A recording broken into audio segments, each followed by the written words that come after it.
they got some adversity going on there right now, but that doesn't mean that they can't play football. Yeah. They strap it up and put on the pads just like we do, and they showed that a lot through the game. I mean, their resiliency was there. The offense came back on us a couple times. You know, they got that late touchdown in the game. I mean, they're not throwing in the towel. So they were a legitimate NFL team, and we got to win because we were dogged and went after it. Are you listening? Liners!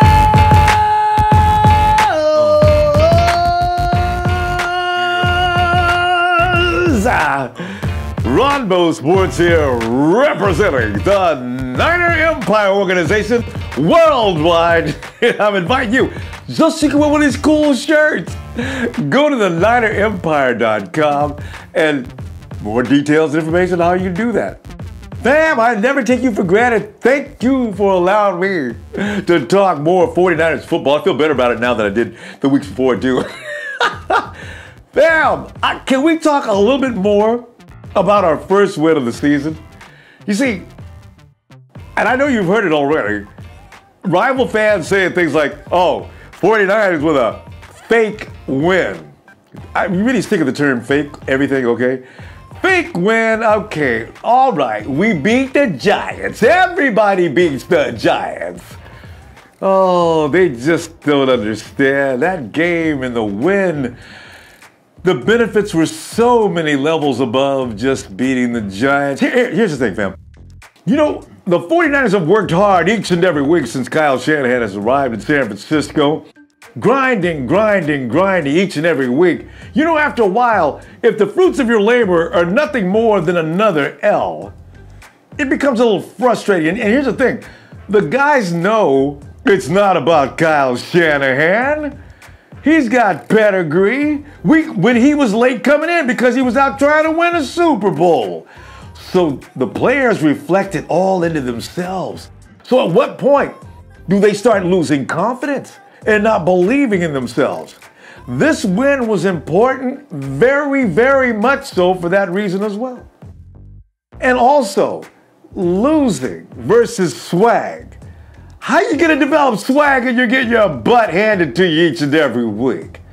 Confidence can only be built through having won. Losing does nothing but continue with that culture that's been out there forever. Back in the days when Trent Baalke was doing dumb things like, well, my philosophy is to build this team through the draft. I don't believe in spending a lot of money on a lot of players I'm going to get rid of in a couple of years until I'm ready to go to the Super Bowl. That's not what we're going to do. That's not where... Shut up, Trent! That's why it took you forever to get the team where it was and in the garbage can. You see, this is what I'm talking about. The culture shifts when the 49ers start to win. This is why they got to start now. Don't wait. Do it now. I'm hoping we win two or three more games because they saw what would happen if they get out there, they comprehend the system, you go out there and you execute, and it works. Oh my God, is that important? Now, win a couple of more, and let's see what we got here. You see, the locker room won't be lost either. That's another prime time. Oh, that's of such paramount importance.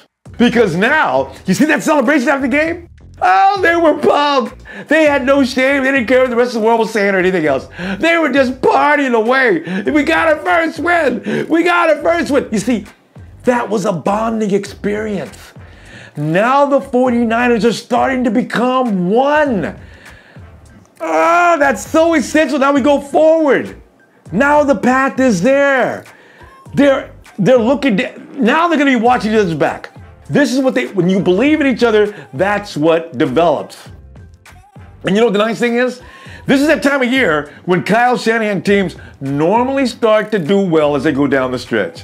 Why? Because, you know, with a new team, Kyle Shanahan's system is difficult. Make no mistake about it.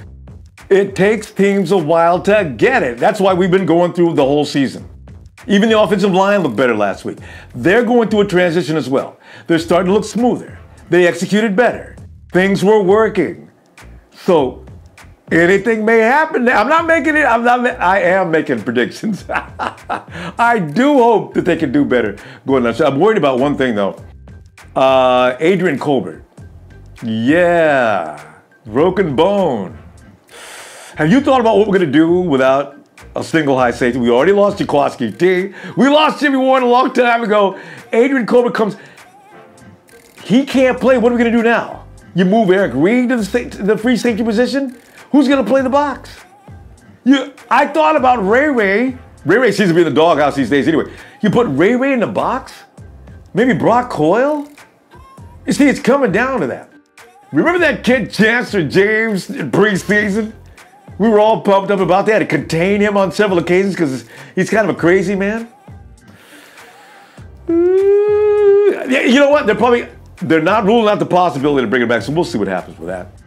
But as I look down the schedule going down, we got the Hawks coming up after the break. And I believe that's followed by the Bears. And let's see. It's a Hawks, Bears. I believe it's the Titans, right? So, here's the thing.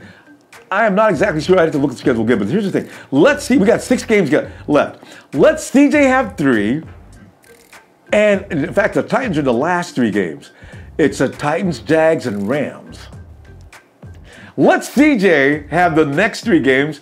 And if you're going to put Jimmy G in, I think they're going to do it, let him have those last 3 games. I don't want to see him go against Saxonville, really. But maybe our offensive line has it. That's my point. I'm thinking they're ready to go. You know what I want to do right now? Since we're talking football and we're talking in generals, let's go ahead and I got the coach standing by. Let's go check out the coach and get some of what he's feeling about what's going on with the 49ers. Bam! I got Coach Tim, and I want to get some less emotional and more thoughtful perspective. You see, because I've been screaming and yelling, 49ers are going to the Super Bowl. You know how I lose my mind, right? Coach Tim, how you doing? Good. How you doing? Very good. As you know, I'm over celebrating again, and but I've been brought down by a lot of fans already and told me, Ronbo, man, you need to calm down, man. We beat the Giants. Okay, fine. We beat the Giants, but coach, my feeling is, is there any reason we should be able to appreciate this win? Why should we or why not? I'd love to hear from you on this. Well, we should, because wins don't come easy in the NFL. Yes. Okay, especially for a rebuilding team. And I think the Giants, they're just like all the other teams. They're not that far removed from being a playoff team. And they got some adversity going on there right now, but that doesn't mean that they can't play football. Yeah. They strap it up and put on the pads just like we do, and they showed that a lot through the game. I mean, their resiliency was there. The offense came back on us a couple times. They got that late touchdown in the game. I mean, they're not throwing in the towel. So they were a legitimate NFL team, and we got to win because we were dogged and went after it. I mean, that's how it is. That's how it came down. All right, to tell you what, and I was looking at the news. I noticed Coach McAdoo is.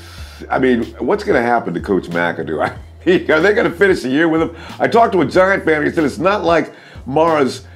It's not like him to get rid of McAdoo before the season ends. He'll probably wait until the end of the season, so they'll endure McAdoo for the rest of the season. Is that what you're expecting? Yeah, I'm expecting they're probably going to cut him loose at the end of the year. Giants don't normally, I think Bill Parcells said this, the Giants don't normally get rid of coaches mid-season. They like to do it at the end of the year, so that's what they'll probably do.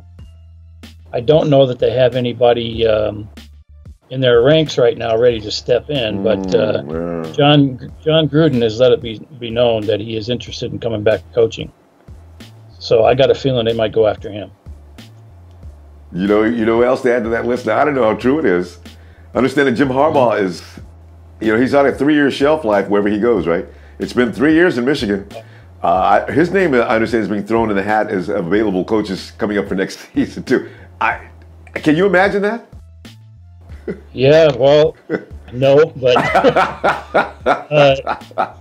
the thing about Jim Harbaugh is, I would wait until he actually says it himself. Yeah, because they love to say it. Because that's why I take Gruden's word so highly, because he went on Rich Eisen's show, and he phoned in, and Rich Eisen asked him point blank if he was interested in coaching again, and he said he was. Wow. He was actually considering coming back. Yeah.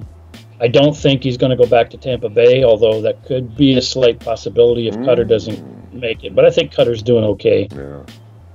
The Giants could be a real option for him. Yeah. I mean, I'm thinking, the Big other guy out there is Mike Shanahan, of course. Always. He's still looking to do something maybe. I don't know if he hasn't actually come out and said he wants to coach, but, you have him, and then you have Gary Kubiak. Yeah. Kubiak has said he wants to, he would consider even being an offensive coordinator. Yeah, so, I've heard about that one. That's a problem we need to worry about later, because the Giants are I know they're going to come back. It's too much talent, and they're going to heal up. So, Coach, speaking of C.J. Beathard, all right, Landon Collins puts out this nasty, just insulting, there's all kind of bad things about C.J., and I'm thinking, Landon, what does that say about you? But Collins says that there is no reason to be praising C.J. Beathard, that a mediocre at best, and I'm saying Collins is pretty salty after losing that game. Have your thoughts changed any about C.J. since this game? Is Jimmy Garoppolo still a guy you want to see soon, or what is your thinking on that?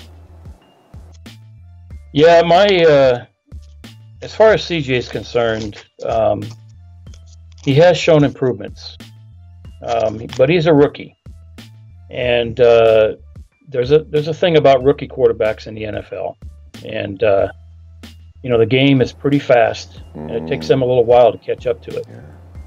Yeah. And not only that, but the complexity of the defenses, the reads, the disguising, all the things that go on the other side of the ball. So this is what slows down their progress usually. CJ's just, he's figuring it out, you can tell. The thing about it, though, is his offensive line was the difference in that game. Okay. A lot of quarterbacks can do a lot better when they do have blocking. There's no doubt about it. Exactly. We had a running game. Our running game was going well. The play calling was outstanding. Yeah. And CJ, on his execution, was right on point. He threw some great throws. He threw them out there where the receivers could catch and run with the ball.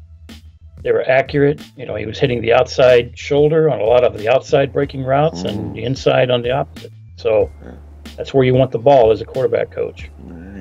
So he's definitely made progress. Now, I'm a Jimmy Garoppolo guy.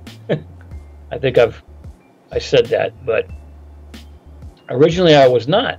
I had to do some film study on him. But what I found in watching him was, from a coaching standpoint, he has the movement skills and the read skills, and he's got an outstanding arm.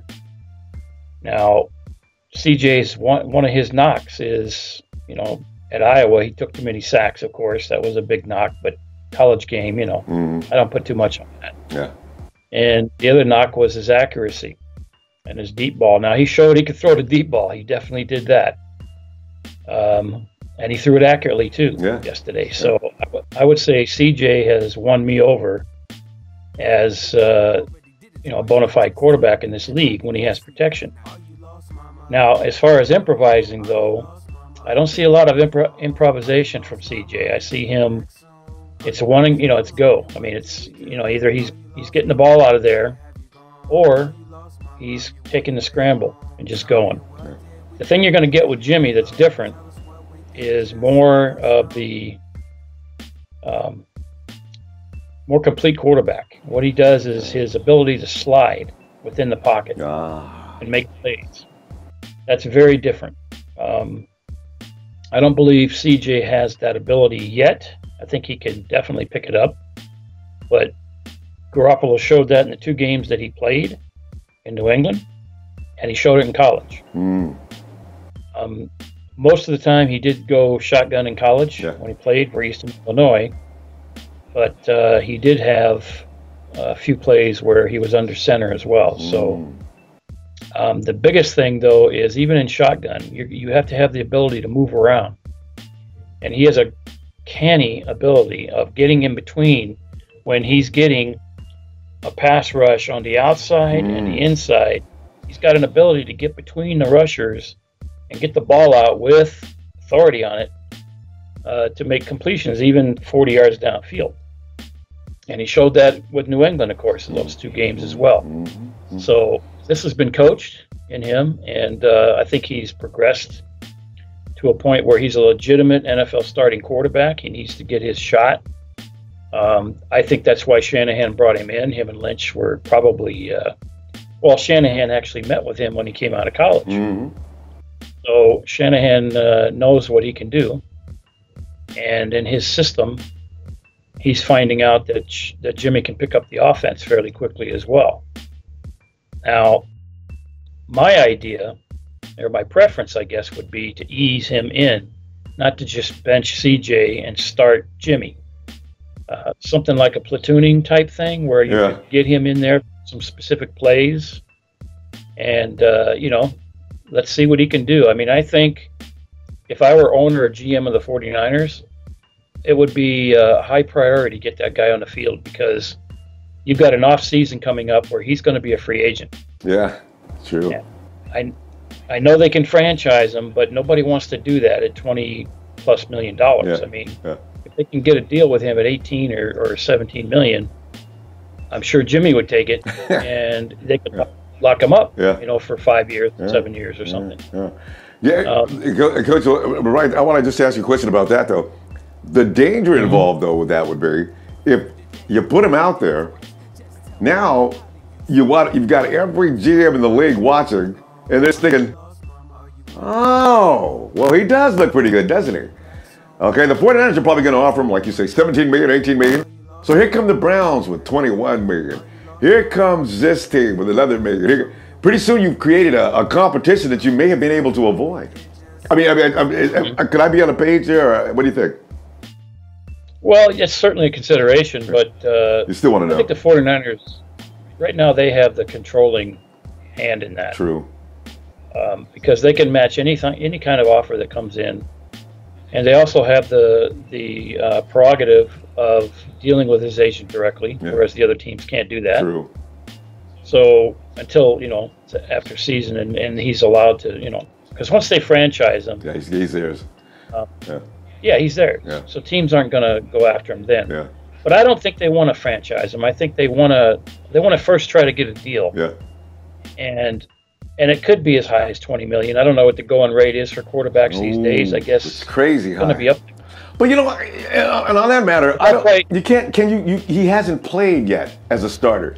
That's exactly the point. Yeah. So I don't know how would he be. You have to.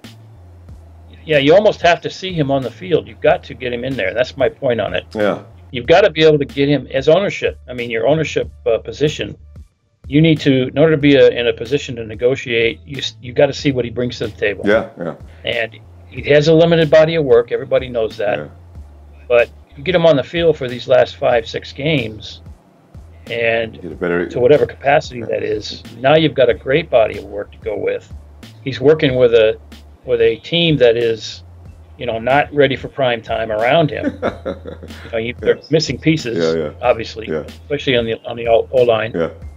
And I think he's gonna shine. I think he's gonna give us you know, some ability that we haven't had at that position for a while. I agree. I wholeheartedly agree. I do. My fear was the offensive line, but they look better now. So maybe they're getting it now, and maybe they can provide a little protection. The Giants, I don't know if that's a good test because they didn't seem to have their heart in it, but the Hawks will, and everybody wants to see that Hawks game. And I'm sure you're on that page too. Yep. That would be, to me, the ultimate test for Garoppolo. We already know what CJ does. We know what he can do. I don't know that you know, Shanahan. I mean, he's awesome at preparing his players. Awesome.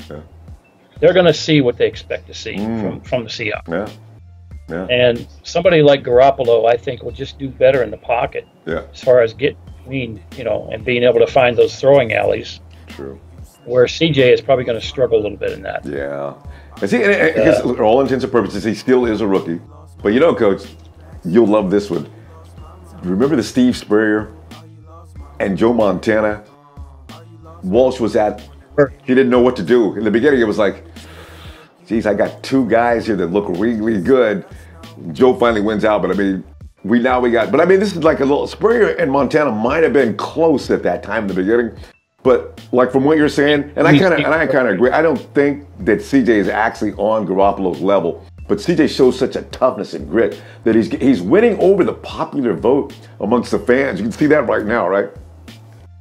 Yeah, that's to be expected, though. He was drafted here and everything, but I think you have to consider Garoppolo's pretty tough too. Yeah, haven't seen him. He played linebacker in high school. Oh, that's right. Okay. That's why he's such a big guy. You can tell. Strong looking. He's got the broad shoulders, right? And the thing about him, I coached linebackers in my first gig when I started semi-pro coaching. So I know what toughness is. Yeah. He's got those traits. I mean, yeah, he's a good-looking guy or whatever. Yeah. Typical. That's overdone. It probably bothers him too. but he has a grit to him that is underneath the smile. Yeah. Put it that way. Yeah, CJ is just like CJ is. He's not very subtle. He's just right there. This is me. That's it. Yeah. I'm going to give you my all, and we love him for it. He's doing a great job. But if we want to win consistently, I think we need to see what Garoppolo can do. Tell you what, and then we can make an educated decision. And these are sharp guys up in the office. I'm sure they're going to do that. One last thing, Coach. Adrian Colbert. Everybody's talking about Adrian Colbert. Jimmy Ward. Now, if Adrian Colbert goes the rest of the season without getting hurt, Jimmy Ward already has on his column. There's a little list there where they get down to availability, durability, and those type of things. He's going to get a little red check mark, right?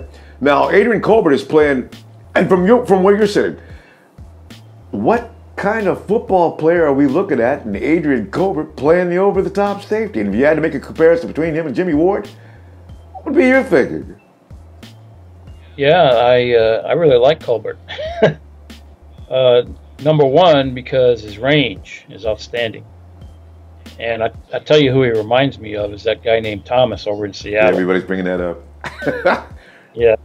Jimmy has this, he's similar size than Thomas, but he doesn't have the same kind of, I don't think he has the same eye that Thomas has. Colbert is showing that not only does he have the range, sideline to sideline, but he's not afraid of coming across and splattering somebody. And our guys, even with Eric Reed, I mean, he made a couple big hits in the past, but for the most part, you don't see him making those kind of hits anymore. Yeah. And even when he was back, he's been late on the ball and, so forth. Yeah. But Colbert shows me that, he has a hunger for the game. Yeah. It's and an edge to him. Mm-hmm.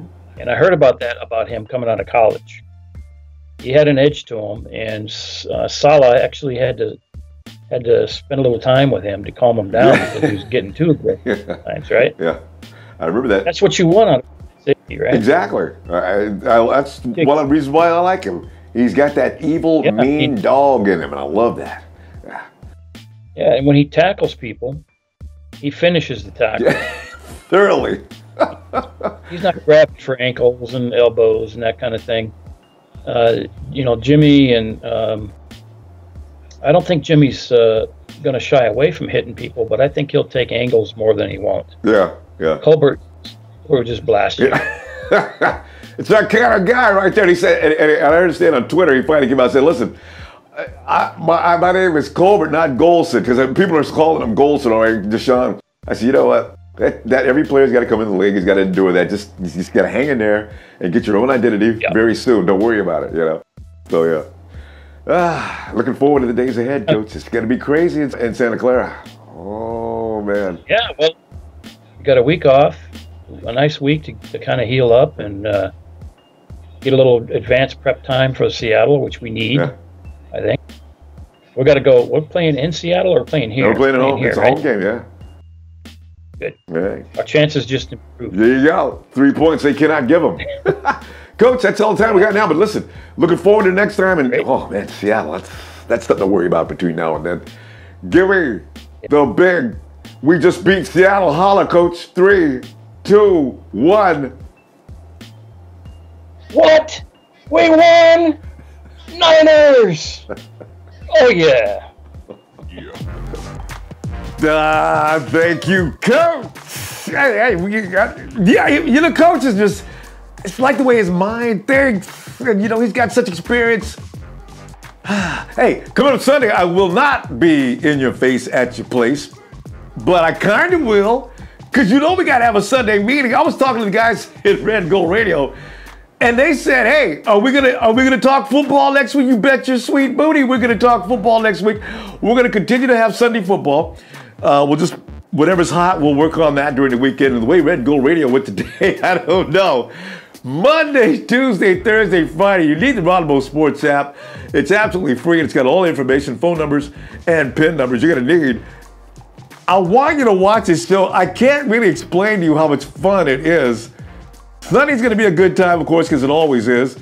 Monday, Tuesday, Thursday, Friday, Red and Gold Radio. We simulcast on Monday with the app and Facebook. And it gets a little crazy at times because 49er fans are out of their mind. I'm learning that more and more the more I know you. Up close and personal. What is wrong with you? I love you. We'll get together. As I say, Sunday, 7 p.m. PDT. I'll be looking for you then. Meanwhile, boy, you got some crazy people out there who are 49er fans. Meanwhile, go ahead. I'll see you on social media. You see me? Let's talk. Please hit like, share, and subscribe. I'll see you Sunday. Count me down. What's wrong with you? 7, 6, 5, 4, 3, 2, 1. You'll never get the secrets.